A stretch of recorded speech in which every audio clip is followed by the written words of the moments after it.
Otunba Adekunle Ojora. The art of building order where systems fail. In business ecosystems where chaos is normalized and shortcuts are rewarded, Otunba Adekunle Ojora built something quietly radical: order. Not the loud, attention-seeking kind, but the disciplined, repeatable, institutional kind, the sort that outlives headlines, founders, and economic cycles. In unstable systems, your values must be more stable than the environment, he was known to say. That single sentence captures a career defined not by spectacle, but by substance. Series Introduction. It's Monday, the 2nd of February 2026. Welcome to the 116th edition of The Entrepreneur. In this series we celebrate the life and entrepreneurial journey of one of Nigeria's foremost board titans, Otunba Adekunle Ojora. If you are visiting us for the first time, please subscribe, smash the like button, share this video and help us grow our family. If you have already subscribed, then show your support by liking the video and making a comment. Now let's jump right back in. Early lessons, when the system teaches you the hard way. Ojora's early professional years were shaped by exposure to environments where rules existed, until they didn't. Decisions were often driven by personalities, not processes. Rules were documented but selectively enforced, processes were clear until influence entered the room. For a young professional with high standards, it was an unforgiving classroom. He encountered procurement decisions reversed without explanation, contracts reinterpreted midstream, and accountability that flowed upwards only when outcomes were positive. It was a system that rewarded proximity over preparation and speed over scrutiny. Rather than becoming disillusioned, Ojora became observant. "Watch the system long enough and it will tell you where it breaks," he once remarked. That habit, studying incentives, power dynamics, and unintended consequences, became foundational to his later success. One early episode became particularly instructive. A promising transaction, championed by influential voices, appeared profitable on the surface. Timelines were tight. Pressure was subtle but unmistakable. Ojora asked for time to stress-test assumptions, cash flow timing, counterparty strength, regulatory exposure. The request was met with impatience. "We don't have the luxury of perfection," someone snapped. Ojora's response was calm. "Then we certainly can't afford avoidable failure." He declined to proceed. Months later, the transaction unraveled under the weight of precisely the risks he had flagged: delayed approvals, weakened counterparties, and obligations no one had fully modeled. For Ojora, the lesson was not about being right. It was about process discipline.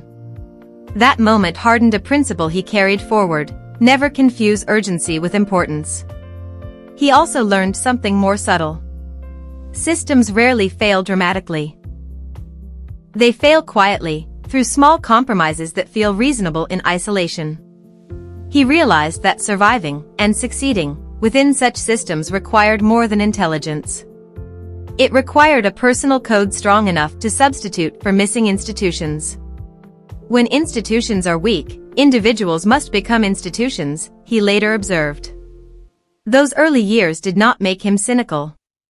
They made him precise. They taught him that ethics without structure is fragile, and structure without courage is meaningless. Most importantly, they shaped a professional who would later insist, both as an entrepreneur and a board member, that decisions be tested not just against profit, but against durability. In that crucible, Ojora learned the lesson that would define his career: you cannot control the system, but you can control your standards. That instinct, to interrogate upside and downside, became a defining feature of his entrepreneurial and governance style. Why boards wanted him: the man who asked the right questions. Boards didn't seek Ojora for ceremonial gravitas. They sought him because he asked the questions others avoided. Who really benefits from this decision? What risk are we pretending does not exist? If this fails, where does accountability land? Boards did not recruit Otunba Adekunle Ojora for ornamentation. They brought him in when decisions carried consequences, financial, reputational, and moral.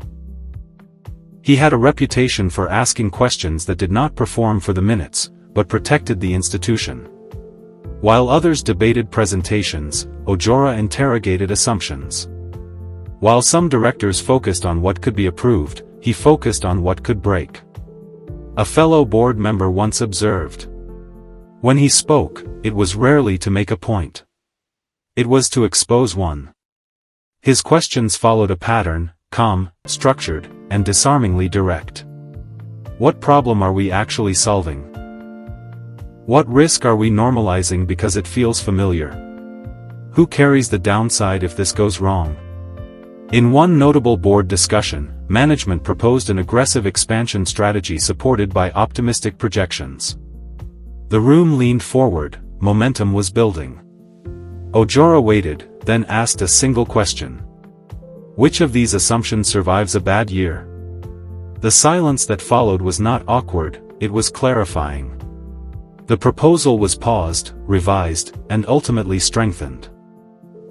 Ojora understood something many directors miss. Good boards do not eliminate risk, they decide which risks are worth carrying. His value lay in ensuring those decisions were conscious, not accidental. He was equally resistant to groupthink. When consensus formed too easily, it made him uneasy. Agreement reached too quickly is often borrowed from silence, he once remarked. That mindset made him an anchor during moments of pressure. In crises, regulatory scrutiny, leadership transitions, market shocks, Ojora brought ballast. He neither panicked nor postured. He insisted on facts, timelines, and accountability. Importantly, he also knew when not to speak. He listened carefully, synthesized perspectives, and intervened only when it mattered. When he did, it was usually to reframe the discussion. Let's separate what we know from what we hope, he would say. Boards valued him because he strengthened outcomes without seeking credit. He was independent but not combative, rigorous but not theatrical. Management learned quickly that his questions were not traps, they were guardrails. In a landscape where many board members confuse visibility with value, Ojora embodied a quieter, more consequential influence. He reminded boards of their true role, not as cheerleaders for management or passive custodians of policy, but as stewards of continuity. That is why, when the stakes were high and the margin for error thin, boards did not ask if Ojora was available. They asked when. In one boardroom, during a heated debate driven by short-term profitability, Ojora reportedly leaned back and said, "We can make this decision today, but we must also be willing to defend it in 5 years." The room went quiet. The proposal was reworked. That was his influence, not forceful, but decisive. Corporate governance without the theater. Ojora's view of governance was refreshingly unsentimental. Governance is not about impressing regulators. It's about protecting the institution from itself, he once remarked. His approach rested on a few unwavering principles. The board is not management's friend, it is the institution's guardian. Controls are not obstacles, they are shock absorbers. If a policy cannot be enforced, it is merely decoration. He was particularly vocal about culture, often reminding fellow directors. You can outsource audits. You cannot outsource ethics. Anecdote from the table, choosing the hard right over the easy wrong. During a period of organizational stress, a board faced pressure to gloss over uncomfortable disclosures to buy time. Ojora disagreed. Time bought with silence is borrowed at very high interest, he warned. The disclosures were made. The short-term fallout was painful, but survivable. The long-term credibility gains proved invaluable. That decision became a reference point long after he exited the board. The Ojora Playbook. Entrepreneurship with backbone. Ojora never romanticized entrepreneurship. To him, it was a discipline, not a personality trait. Soundbite 1, on risk. Risk is not bravery. Risk is understanding what can go wrong before you celebrate what can go right. Soundbite 2, on growth. If growth is faster than your controls, you're not scaling, you're gambling. Soundbite 3, on exit. Leaving well is as important as entering well. He built ventures with clear governance frameworks, respected cash flow realities, and defined exit options, long before those ideas became fashionable.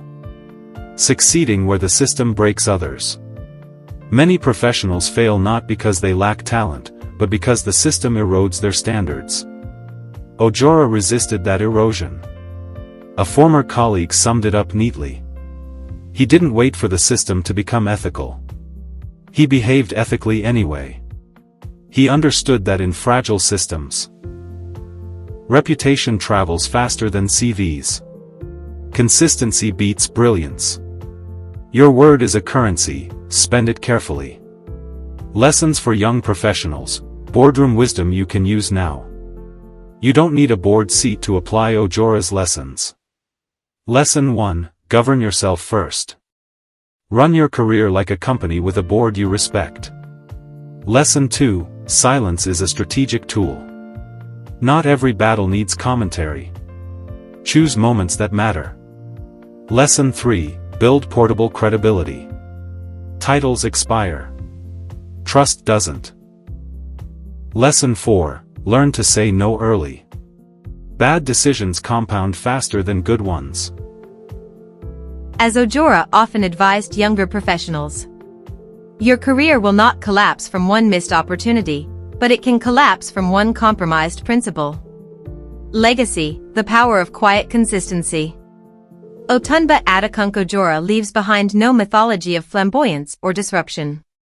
Instead, he leaves something rarer, a blueprint for dignity in enterprise. In systems that frustrate, fail, and fatigue even the best, his life offers proof that it is still possible to build businesses with backbone, boards with courage, careers with conscience. No noise. No shortcuts. Just standards, held long enough to matter. The formalities, birth, books, boardrooms, and a graceful exit. Otunba Adekunle Ojora's life followed a classical arc, rooted beginnings, disciplined education, purposeful work, and a dignified close. Born into a society in transition, his formative years were shaped by the twin influences of tradition and modern aspiration. Education, for Ojora, was never ornamental. It was functional. He approached learning as preparation, not for titles, but for responsibility. Books sharpened his thinking, experience refined his judgment. His professional career unfolded steadily across demanding environments where competence had to be proven daily and credibility earned slowly. He moved through roles with a reputation for seriousness of purpose, never hurried, never careless. Colleagues remember not just what he knew, but how carefully he applied it. Retirement, when it came, was not a retreat but a recalibration. He stepped back from executive intensity while remaining intellectually engaged, advising, mentoring, and continuing to influence outcomes without occupying center stage. His recent passing marked the quiet exit of a man who never sought applause, yet earned deep respect. No drama. No spectacle. Just the closing of a life lived with intent, restraint, and consequence. As one admirer put it simply, he left the room the same way he entered it, without noise, but with impact. If you would like to know more, or wish to discuss brand sponsorship of any of our videos on entrepreneurship, please get in touch on any of the social media handles below. All our content is developed from real-life experiences in a professional and entrepreneurial journey that spans across 8 countries and 4 decades. Quote of the week, let's separate what we know from what we hope. Otunba Adekunle Ojora.